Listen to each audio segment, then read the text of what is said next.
quick plan of campaign for what I'm going to do. I finished this little thing for this class actually called Going Pro, Psychic Success Guide. So if you want to follow along with me, you can download that in the link in my description, tarotmysticismacademy.com/goingpro.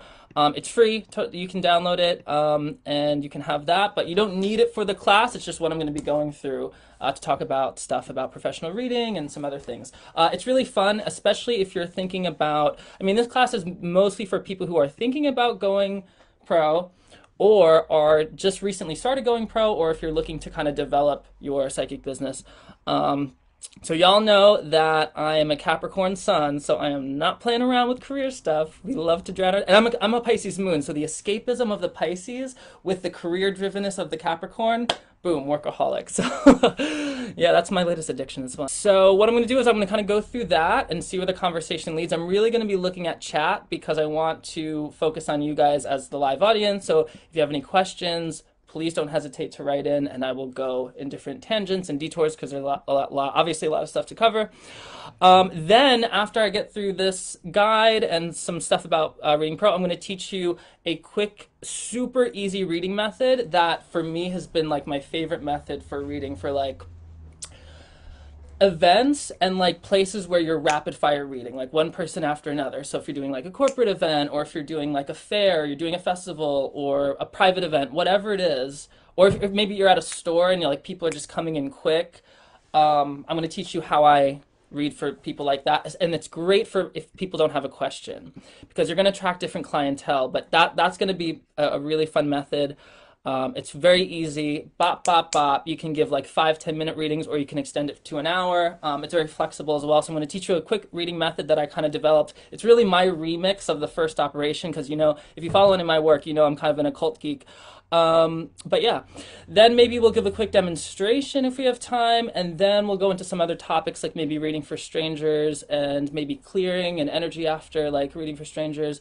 Maybe we'll talk a little bit about online readings, and then if we have time or if you guys want, we can totally go down the wormhole with Kabbalah, Thoth, Tarot, all that stuff, which is kind of like my main gig. But real quick introduction, my name is Joe Monteleone. I'm a mystical misfit, and my biggest goal in life is to jailbreak reality through the tarot, which is really 78 memes of consciousness. So I run something called the Tarot Mysticism Academy, which is mostly focused on the esoteric tarot and also professional reading methods. Those are the two main things. But my biggest dream is figuring out what the hell is going on with this reality and remixing it and jailbreaking it through complex ideas. I am a head tripper. I love to overthink things. So when I found the tarot, especially the Thoth tarot, you know, that gave me something to really overthink. So that's kind of my path in mysticism. I guess people would call it jnana yoga. I don't know. But I just like to put reality into ideas, shuffle them, remix them, create more ideas, and get lost in the sauce. That's just my vibe. So good luck. So I'm super excited to start. Does anyone have any questions before I jump into the material? Again, I am double fisting to make sure I have all of the comments available to open communication. Holy Mercury, you're going to be with us, right? Hell yeah. All right, cool. So I guess we shall begin. So again, download the guide if you like, but you don't have to for the class, but this is what I'm going to be working with. So let's jump in. So I'm going to start with people thinking about becoming professional and kind of like on the edge or on the verge. And if you're thinking about it, don't think too long, because the universe will give you more reason to think about it. If you're kind of on the fence about it, going pro, not going pro, how far do I want to go with my psychic practice, coaching practice, spiritual medium, whatever it is, the universe will give you more evidence to stay on the fence if you love the fence. So I would trust it and make a choice. That's one of my big things. Get off the fence, even though I love being on the fence. And by the way, this is just a projection, because I love being on that. I love straddling that thing. Oh my God, should I do it? Should I not? Because that place in the Fool card, right before you jump off the cliff, that anxiety of the diving board. Ooh, we love it. It's so good. It's so delicious. It's so like painful and traumatic and dramatic. Love that stuff. Anyway. So let's look at this. So you're thinking about potentially going pro. So I have in this guide a little checklist. Now, everything I say, I always say this in all my courses and all my stuff, everything I say is only going through my personal reality tunnel, my personal subjective YO universe. So take what you want, leave the rest, as you should with anything, especially in the realms of spirituality, New Age, metaphysics, holistic work. Trust your own knowing, so take what you want, please leave the rest. But now that that's out of the way, the fun disclaimer, psychics general's warning is out of the way. This is my general checklist, things to check off if you're considering making something psychic or reading, tarot, Lenormand, coaching, healing, energy work, anything that's mostly what I'm focusing on here is work that is unregulated legally. I mean, I'm also in New Jersey in the United States. Deep, dark secret that I just revealed. I'm in New Jersey. I know the shame. I'm just kidding. New Jersey's fine. But yeah, so it's like an unregulated kind of service. So here are some things to think about. So the first thing I would check off is I've helped several people. So if you're getting into tarot or whatever type of work you're doing, you probably notice that you do help, you're practicing on friends, family, whatever. You're going to notice that you help people. And it's very important to recognize that you do so that you can see the value in what you're doing. And so I kind of developed this quick little process. So it's kind of like, I developed this, this page here. It's just a little log for you to write down every reading you do. This is kind of like before you're going pro or when you're going pro. The date, the client, their state before the reading and their state after the reading. And you ask, how did I help them? And any notes. So like Aleister Crowley has the magical diary idea. A lot of occultist magical people, they're like, keep a diary of all your work. This is really good for assessing your progress and seeing how you've helped people, because you might notice patterns. You also might notice like you might hear from your clients ways you've helped them that you didn't expect. And this is huge. This happens still today as I'm reading people. I find out from friends of friends and clients tell me weeks later, oh my God, that thing you said, it completely changed my world. This happened, that happened. And I had no idea that the reading was that impactful. And the reason why is because when I'm reading, it's not really me doing the reading, but that's a whole nother class. But anyway, what I recommend is take note of the person's state before and after the reading and ask them, was this helpful to you? How did this reading helpful? And write that shit down and own it. Because it's very easy for us to think of how we messed up or how we made a mistake. It's a lot harder to accept that we like own that shit and did something good and like recognize all the value that we've done for people. So that's a cool way to assess it. Another thing I have, just a note, Yetzirah and suffering. So my philosophy with tarot and a lot of this work is the majority of today's suffering, at least in my reality tunnel, is mental. It's in the world of Yetzirah. If you're a Kabbalah person, it's in the world of Yetzirah ideas and stuff. So what the tarot does and what divination does is it takes ideas to remix other ideas. So you're kind of combating fire with fire in a way. You're taking ideas to heal ideas, which are almost more hurtful than like the physical world these days, in a lot of places at least. So owning what ideas you bring to a session with someone, how you help them interface with their subjective universe, which is where things really get crazy. Because the objective world is fine. We're just living, cells are living and dying and being born, and it's just flowing. But the mental worlds where things are really crazy. It's like our weird remix of reality, our personal subjective YO universes, our virtual reality tunnels. That's where we start to kind of suffer. That's why the Suit of Swords is like the descent into madness, because it's the blessing and beauty and terror of the ego at the same time. So the tarot and the cards and all these divination systems come in to interface with that material and kind of really connect with it and kind of reformulate our personal realities so that we can just be maybe a little more happy every day and a little bit more giving. And we're all on that road, right? It's the alchemical process. Everything slowly but surely is becoming better over time. I mean, that's my view. If you're into like alchemy and like some of that stuff, everything is slowly updating, slowly getting better. I think Rana said something about that in her amazing class yesterday about getting the downloads and learning, and like we're all going through that. I think divination, depending on how you use it, can speed up the process. Okay, if you couldn't tell, I love a good tangent. So if I'm getting too off topic, or if you want a specific topic, please jump in with a comment and let me know, because I will just go forever. Okay, so the first check for going pro is I've helped several people. So just own that, knowing that you've helped friends, family, whoever.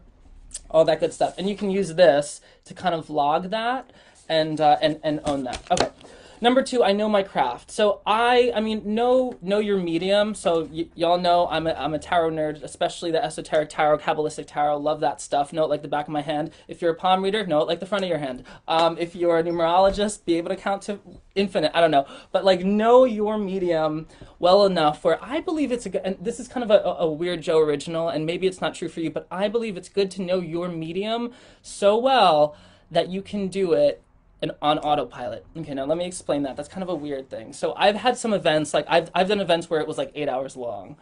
And by that like sixth hour, it was just autopilot. Like there was no, I'm not channeling, I'm not jumping into my intuition, I'm just letting my body do the work. And I think that's important to have because, I mean, depending on what you want to do, if you want to do big, like long ass events like that, like you're going to want to, I think autopilot is, if you can read on autopilot and let the cards do the work and let your body do the work, it's a great place to be. It's actually something new I'm experimenting in my practice, but it's pretty much just like you kind of like detach and let it flow and you're not as in it. And kind of like looking as much, you're just letting your body do the work. And then maybe that's in some ways releasing and letting like whatever else, maybe there's channeling involved with that. But I think it's a good place to be where you can just let whatever medium you are using, tarot, oracle cards, maybe it's mediumship, maybe just kind of do the work for you. But I know it's going to depend on what the type of work. So that's just, but know your craft enough where you can, even in your worst, even in your, not as impressive moments, like it does the job. I think that's important. Now that's going to change for people. I do know tarot readers who don't know the first thing about like the meaning of the suits, and they can read you like the back of a candy bar. But yeah, it depends. It's different for everyone. Okay, let's see what else. So knowing your craft is important. I trust my intuition. So that's obviously important. So intuition grows over time. I believe intuition, I mean, I kind of view things hermetically, Kabbalistically. So intuition is kind of like the neshama, which is above the mind. So the mind's here in the ruach, the intuition is above here, and then on top of that is spirit. The body's down here. So I believe intuition is always there no matter what. It's kind of in the terms and conditions of incarnation. So it's going to be there, but it's your relationship to the intuition that matters. It's how you work with the intuition and your craft. And when you take the craft, the book knowledge, left brain, and the intuition, the right brain, you bring it together, you'll be in a good place. I'll tell you a secret though. I haven't really spoken too much about this, but I did not consider myself intuitive for the longest time. I was one of those armchair occultists who like really studied the meanings of the cards, but like didn't really think about like the psychic aspect of it. And I just read them intellectually for quite a long time. And it worked, and it was totally fine. When I opened up to my intuition, that's when I had those jaw-dropping moments, though. But it totally worked without intuition. Of course, it was still there. It was just not as accessed or accessible. But yeah, trust your intuition. Let's see what else. But yeah, I think the intuition is really what brings those $1,000,000 intuitive hits. Not that those are important, by the way. We're going to get into types of information in a couple pages on the guide, but not that they're important, but you know, why not? Like let them flow. You know, if you're at a fair, you're doing the whole thing, like it's cool to impress people. I love it. It's cool. It builds rapport, and then you could work with them even further. That's kind of a little bit of a topic, but a little bit different topic, but maybe we'll maybe another time. Okay. Let's finish this and then we'll go into questions. But if you have any questions, just jump in the chat and I will go. I'm ready for difficult questions. Okay, so yeah, that's a big one. Depends on the clientele, depends on where you go, but be ready to ask difficult questions. Be ready to ask, be ready to be asked, is he cheating on me? Is she cheating on me? Am I pregnant?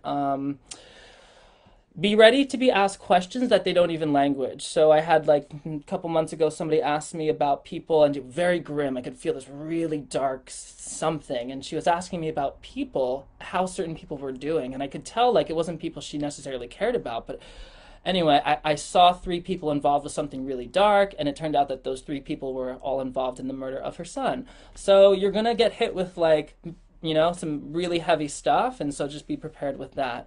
Now, let me see what else. What other big one? I don't know. I have stories. If you want me to tell you stories, I can tell you stories. Just put it in the comments, but I want to keep moving on.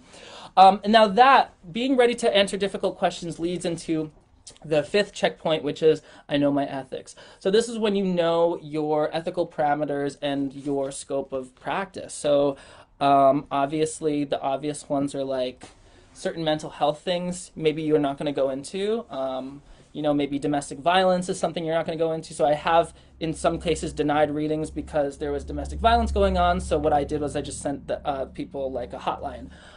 So depending on where your event is, if you're reading online, you can have maybe international hotlines if they exist, or like just different phone numbers. But if I'm going like most of my clients are online, but depending on the situation, if I'm doing an event, I might get the local hotline for different areas that are out of my scope of practice for that area.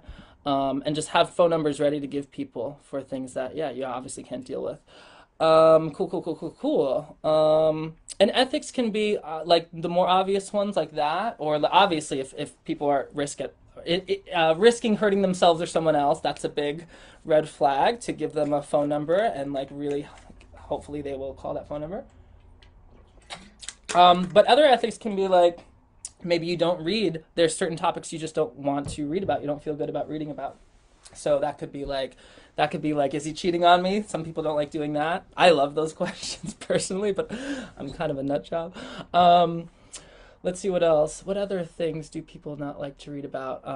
Some people don't like spying. I love spying. I'll spy on anybody. But I always tell the client, like, hey, I'll look into this, but it's reflecting through your energy anyway. So you have to know that it's filtering through your subjective reality tunnel. So I am seeing this person through your eyes more so than objectively spying on him. At least that's how I kind of view it.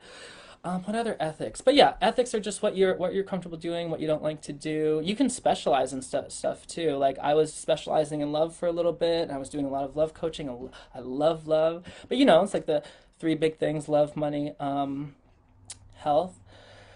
Cool. Any questions so far? So that's just kind of like a generally kind of thing. If you're thinking about going pro, if you can check off all of these with confidence, and then I would say why not? Like explore, do some stuff. And a lot of the rest of the guide, which you can download, it's in the link is in the description of this video above. A lot of the rest of this guide is kind of supporting those main things. Yeah, okay, let's see what else we got. Hey, hello, Karen. This is all really good advice. Thank you, Astro. Oh, thanks, Tony. Thank you so much for having me. Yeah, Karen. Yeah, thank you. Hi, Jane. Hello, JP. Hello, Brent. This is so much fun.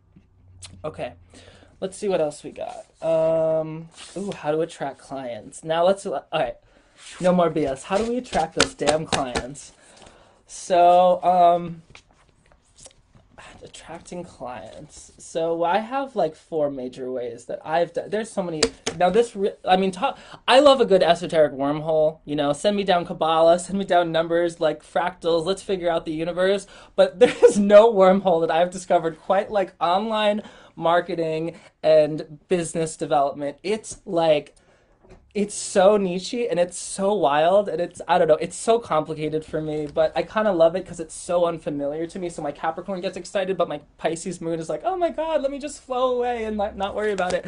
But yeah, so marketing, especially now in this day and age, if you want to go pro, and especially if you want it to be a full-time thing, I recommend going online. Of course, you can do it old school. You can have your shop. I know I live in New Jersey, so at the Jersey Shore, there's all these psychics. But for some reason, those Jersey Shore psychics, they're very unapproachable. I don't know what it is, and I don't want to make a generalization, but I don't know. They're kind of like not the most approachable people, but they seem cool. I don't know. Maybe I'm just an asshole. But yeah, you could set up shop somewhere, or you can set up shop online, which I love to do. I love anything online. Okay, let's look at this stuff. So I find the biggest way to attract clients is word of mouth. And that's kind of like, well, how do you get the word of mouth? We'll get into it. But word of mouth is really good because friends trust friends, family trusts family, and you might just become an entire family psychic. You might get a whole family going to you. I've had that before. It's amazing. It's really fun too because you'll be like reading one person and getting the tea, and then you'll get another perspective and then another perspective, and then like you'll start putting the pieces together on this whole family dynamic. Of course, you don't really want to do that and let it affect other readings. I actually do certain things so I can clear it and just focus on the person. But after the reading, you can kind of reflect and be like, wow, this family, this group of people, very interesting stuff. That's another thing you'll notice when you're reading, for events and long term or like groups of people. You'll actually notice different groups of people share a lot of patterns. So I'll be doing an event and like every other person will be going through a divorce.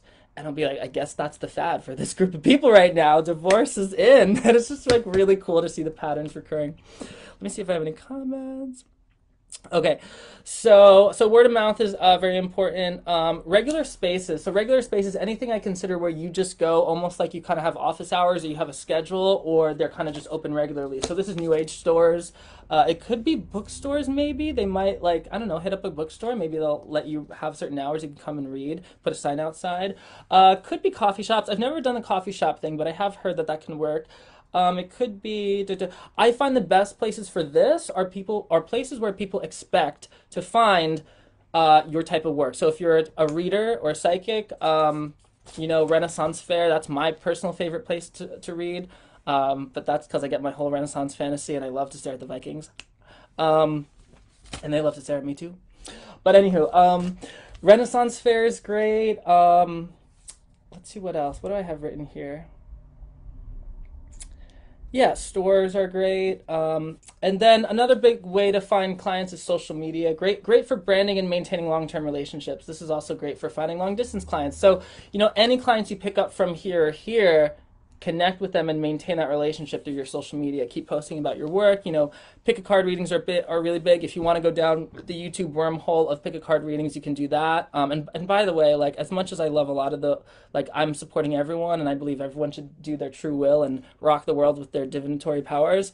The reason why I'm doing this class and the reason why one of my biggest goals is to build an army of tarot readers to save the world is because there's a lot of mediocre readers out there, and I'm not.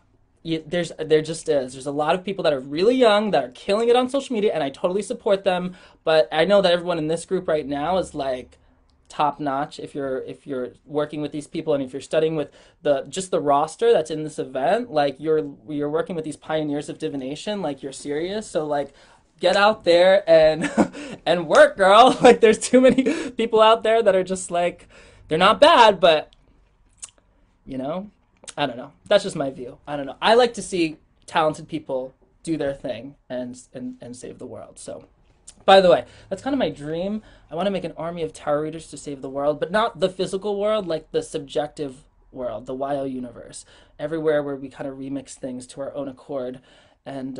And that goes into the infinite loop of ego versus reality when you put two mirrors facing each other, but that's a whole nother video. Maybe we'll get into it if you want, but okay, let's get back into this. Vikings, yep, love the Viking moment. Oh my God, I got to tell you about this Viking fantasy moment, but maybe I shouldn't do it online. Okay, so events, okay.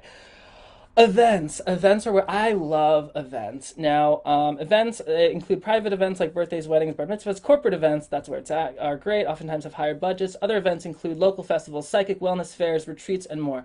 Okay, so events are where it's at because usually, depending on the event, the way I operate with events is I try to either, I get paid by one person, whoever's booking me, and then I don't have to worry about taking money from every single person. I could just flow, and every person that comes to me, I wow them, and I get their contact information, their email, I give them my information, and then we build a relationship, and then they recommend other people, and then it just snowballs from there. Events are really cool because I used to like to go out. I don't go out as much anymore in my old age, but I like events. I like stuff. Actually, there's a funny picture of me on one of my websites where it's like me reading a strip. It was my first event ever, and it's a picture of me reading this male stripper. It's so cute. 5-star picture. Little Joe, little psychic Joe, just trying his first event. I tell you, that event was so stressful because it was right next to the speaker. It was at a gay club in New York City. It was wild. Loved it. Had so much fun, but it was difficult. But after that event, I could do anything. I was like, bring it on. I'm ready. So with events and stuff, you just got to go and do it. And there's actually a whole page on events right here. But yeah, private events are really cool to meet people. Corporate events are really great because usually they have higher budgets. And y'all know I'm a Capricorn, so I like to be on that skyscraper on the top floor There was a moment some years ago. I was reading on like this really high floor of the skyscraper. I think it was in the city, and I was reading for the woman, and she was like, "Well, yeah, I mean, my dad owns the building." I'm like, what? Her dad literally owned the whole building. I was like, this is my chance to join the Illuminati. This is it. It was a fun time. But anyway, so now let's talk about events because they're great for, bringing in clientele and all that. So what do you bring to events? So this is all this stuff is stuff I wish I knew about when I started out, to be totally honest. So again, take with it what you want, but this is what I recommend to bring for events. So ready for your first event? Don't forget these. And again, you can download this at towermysticismacademy.com/going pro. It's the link in my description. Business cards, obviously. Okay, now I'm going to teach you the ultimate, it's not the ultimate secret, but it's a really cool thing to do. And I have not done it myself. Oh, hey, JP Capricorn Sun, represent. We're going to take over the world. Here we are. We're doing it. Love to see it. I'm really accepting my Cap vibes this year. If you know what I mean. Okay, so let's talk about these business cards. So here's a fun trick. It's not a trick, but it's a really great marketing strategy. And to be honest, I haven't used it yet, but it's just my idea. You can take, so when I read people, tarot is my main thing, but I do tarot and I do a lot of healing modalities and a lot of coaching stuff as well. And the healing work is actually, I find to be the most transformative when I'm working with people. So a lot of times I'll give somebody like a tool to use in their mind or in their body or a mantra, and the tool will be unique to them. And the tool will work. Like, they're going to remember it. They're going to use it. So what I'm going to eventually do, and I haven't done this yet, but I will, is on my business card, I have all my stuff, my information. On the back, I'm going to have a space to write down the tool for them to use. And then also on the back, I'm going to have printed my name and my contact. And I'm going to tell them to put it on their fridge or put it under their pillow or put it in their car, anywhere where they can see it. And this is helpful to them because it's giving them a tool where they're going to use a lot. Because the tools that I work with will change your damn life. Like, they really will. They've changed my life. They've changed a lot of my clients' lives, a lot of my coaching clients. So they're good. But what you're going to do is you give them the tool, they work with it, and then every time they work with it, they see your name, they'll hit you up. But I don't know. That's something I haven't done yet because the fair ended. I'm not doing as much live stuff, but I am doing a lot of events, but I still have to, I have to try that. I have to get new business cards. But anyway, that's a Joe Original secret. I've never seen it done before, so there you go. Okay, what else can you bring to events? Water. I always get dry when I do psychic work or even when I teach. I don't know what it is. Maybe the spirits, maybe the pneuma, maybe whatever. It just dries out my system. So water's obviously important. Mindset. Set your intention before the event. Clearing energy after every reading. We're going to get into that a little bit later, but mindset is so important. I'll be totally honest with you. I had my first not good gig ever a couple weeks ago, and it was totally my fault because it was my mindset. I was bringing in shit from another place. And it was fine. I wowed everyone. Everyone was happy. Got paid, did my thing. But it wasn't that great of an experience. And it was because I had not the best intention. And that can happen. So come in neutral, or bring in enthusiasm, bring in excitement. And don't be afraid to be the jester. So what's the jester? The jester is when you go to an event or you're doing a gig or wherever, and it's like you're performing, and they come up and they're like, "Show me what you got. You're a psychic. Entertain me." And unfortunately, I don't know. There's a lot of that expectation that you're just a fortune teller there to entertain.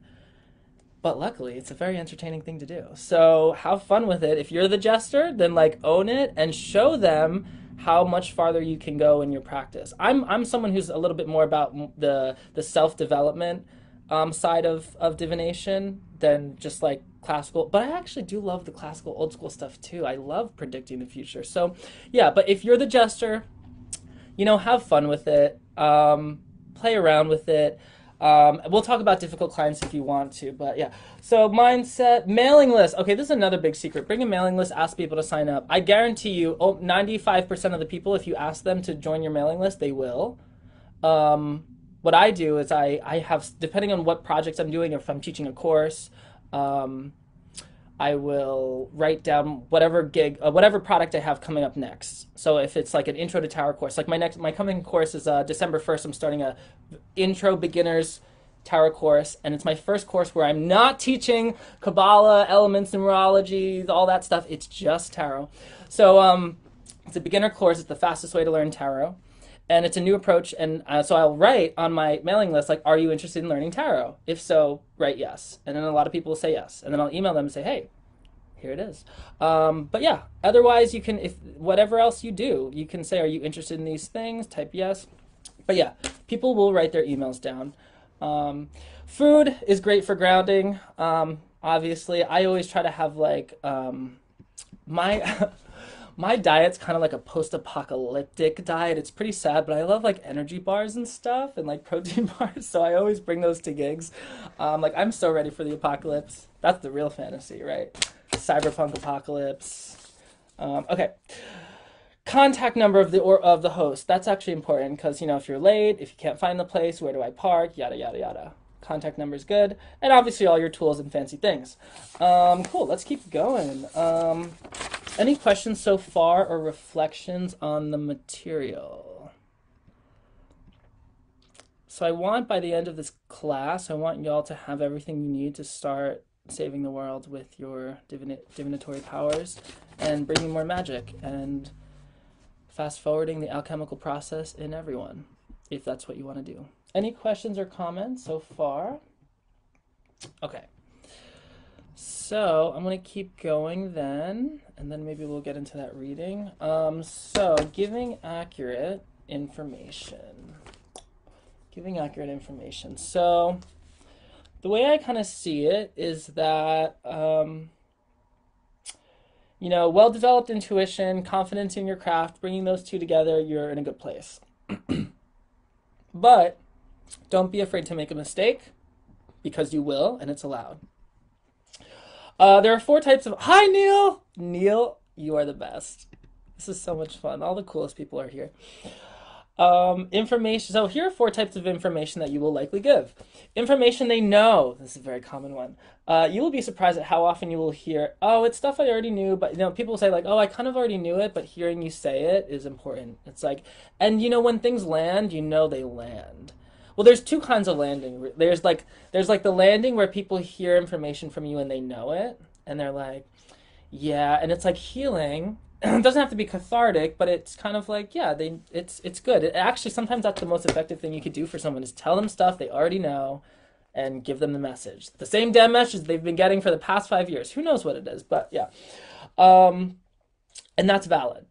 That also can build rapport. Sometimes that can be very impressive too. So if you're talking about somebody's past, you know, you kind of build you connect with where they're at so you can dig deeper into where they're going. All right, information they don't know. This can show up as encouragement, suggestions, questions is a big one, or just classic predictions in time or space. This is the other major category. So information they don't know, you know, that's not gonna be the jaw-dropping moments, but it is gonna be like a clarification or valuable information, or it could be like the other type of wow, which is not like a, oh my god, I can't believe you just like read that off of me, but holy shit, you just said that to me and I feel this crazy thing. So let's see, for example, I'm trying to think of an example. Okay, so for example, so I had this woman who was obsessed with this guy's ex because she kept thinking that this guy, amazing woman, I love working with her, and she's very smart, very successful, and but she kept thinking that this guy was getting back with his ex, and then the question came up, and that was kind of like the topic of a lot of our readings, and then the question came up for me. I'm like, well, damn, are you in love with him or are you in love with his ex? Because, you know, she was just looking into a lot of things, and sometimes you ask certain questions and the energy shifts, and it's not really a prediction, but it's like an access consciousness. I think they call it a wedgie. It just like whoa, it changes the energy, and other things happen. So be open to that. Sometimes it will just be a prediction, or like passive predictions are great. That's another thing I really like, just giving the information. Like, you know, some people just want to know the future, so I'll be like, all right, let's do 12 months, month 1, bop, month 2, bop, month 3, bop, and yeah, just go through it. Or next 4 weeks, 2 cards each week, bop, bop, bop, bop, bop, 3.5 days each. Just get a general energy. Or what to look out for, or get more specific, or Lenormand that shit and like really get HD, or runes that shit and get so HD it hurts. The runes don't lie. I love the runes. Okay, inaccurate information. Number 3. This is going to happen, and I want to tell you a secret that's not a secret. You know, doctors, they misdiagnose all the time. So I think it's okay if psychics do it as well. It's okay to misdiagnose. It's okay to make mistakes. It's okay to be wrong. Happens. Yeah, it's totally cool. And if you tell, if you admit to a client, like, you know what, I was wrong about that, or maybe this is not accurate, that's totally fine. You're human. I find that builds more rapport anyway. That's actually a positive thing. But anywho, most of the time you're not going to be inaccurate if your intuition's good, if you know your craft, all those things. Then my favorite thing. Now, if you haven't watched The Matrix, there's a spoiler alert right now, so close your eyes, close your ears. But I mean, come on, it's been like 30 years, girl. Get it together. Watch The Matrix, because that shit's really true. The Wachowski sisters are not lying. It's some real stuff. But anyway, the Matrix effect. The Matrix effect is when you actually give information that is not true, but has a positive effect on the client. So, for example, when the Oracle told Neo that he wasn't the one, it allowed the events to happen in a way where he was the one and did what he needed to do. So sometimes you're going to be the Oracle and you're going to have to tell someone they're not the one. Cool, let's see. Does that make sense, the Matrix effect thing? That's another Joe original. I mean, it's not a Joe original. It happens. It's just what I call it. I agree. Currents appreciate honesty in readers. Yes. I love when they come back and validate what I said in a previous reading. Yeah, me too. Me too. And I love doing that for readers too. Like, I love telling them, like, oh my God, you wouldn't believe. Thank you, Astro. Cool. Any questions so far? Okay.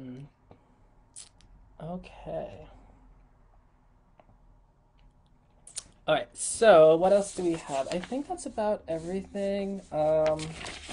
In the last page of my guide is just my personal vision. I want to build an army of tarot readers to save the personal, subjective inner world, the YO universe, because it's fractal. You affect one person, they affect 2 people, they affect 4 people. It's fractal healing. We're speeding up the alchemical process of the human race because who knows how long we really have. Cool. So that's my guide. Let me know your thoughts and questions. And if there's no questions or if there's no specific areas you want me to go into, we'll move on to the spread. Oh my God, now we have to talk about difficult clients. Let me see what's on the agenda. So ebook, fail save, give it. Okay. Okay, let's talk about difficult clients for a quick sec, and then we'll move on to the spread. So, if you're thinking about going pro, well, actually, let me ask the people here. How many people here are currently reading professionally, and how many people here have never read professionally, and how many people here have done a little bit? Let me ask the chat. While chat is coming through with stuff, I'll tell you a little bit about difficult clients. So,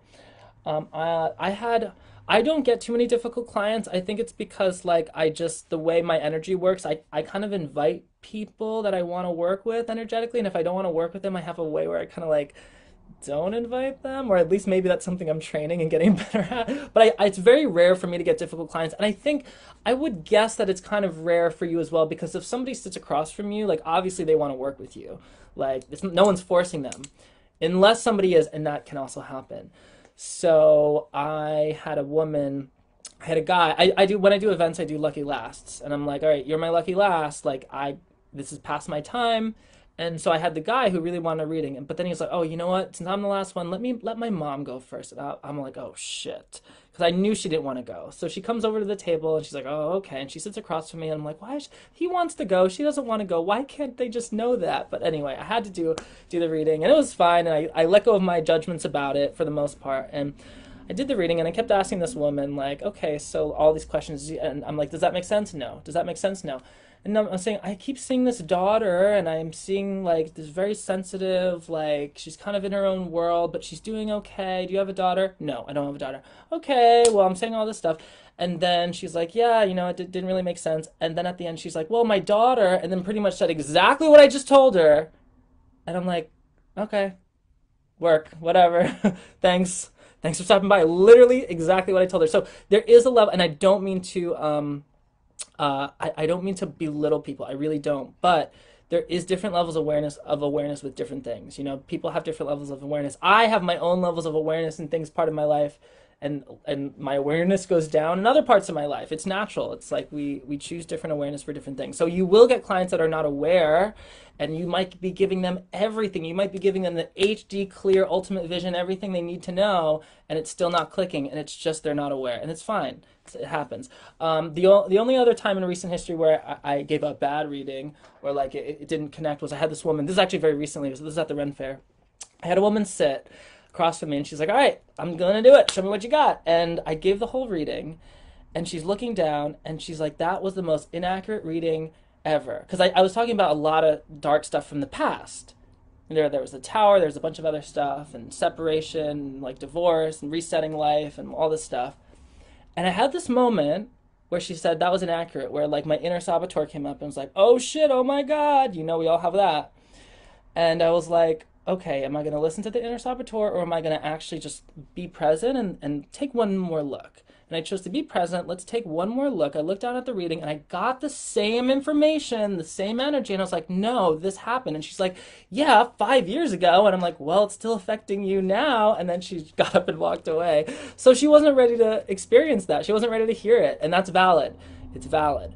You know, sometimes, and that's something you can also check intuitively. Please address the word psychic. I love that. Yes, I will in a sec. That's something that you can check in with your intuition. What are they willing to receive? Big question, because some clients will be ready to go deep and some won't. So the word psychic, I'm going to just give you my opinion on the word psychic.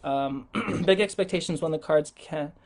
Please address the word psychic. Big expectations when the cards can just be read. No? So, psychic is a word. I honestly believe everyone's psychic.